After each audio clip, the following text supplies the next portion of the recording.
দেশের সর্বদক্ষিণের দ্বীপ জেলা ভোলায় যে কয়টি দৃষ্টিনন্দন আধুনিক নির্মাণশৈলী ও ব্যয়বহুল স্থাপনা প্রতিষ্ঠিত হয়েছে তার মধ্যে নিজাম হাসিনা ফাউন্ডেশন মসজিদ অন্যতম।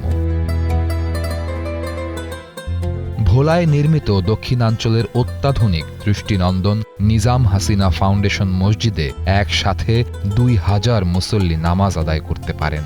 শুধু বিশাল আয়তনই নয়, এর নির্মাণশৈলী এবং পুরো চত্বরের দৃশ্য দৃষ্টি আকর্ষণ করে সকলের। উকিলপাড়ায় ১.৫ একর জমির উপর ২৪,০০০ স্কয়ার ফিটের সুরম্য এই মসজিদটি নির্মিত হয়েছে। মসজিদটিতে ১২০ ফুট করে ২টি মিনার ও ৬০ ফুট করে ৪টি গম্বুজ রয়েছে।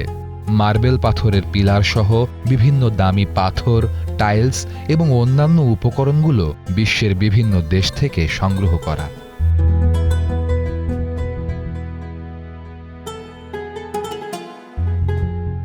মসজিদে পুরুষ ও মহিলাদের জন্য রয়েছে আলাদা নামাজের স্থান ও অজুর সুব্যবস্থা। মসজিদটির কারুকাজে আরবি ক্যালিওগ্রাফি ও আল্লাহ লেখা ডিজাইনের ফোয়ারা সহ আধুনিক নানা স্থাপনা ব্যবহার করা হয়েছে।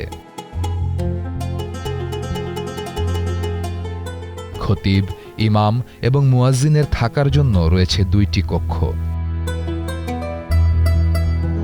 নিজাম হাসিনা ফাউন্ডেশন মসজিদটি দেশের আরেকটি দৃষ্টিনন্দন দর্শনীয় স্থান হিসেবে প্রতিষ্ঠিত হয়েছে। শুধু ভোলা নয়, দেশের বিভিন্ন এলাকা থেকে লোকজন এ মসজিদটি দেখার জন্য আসেন।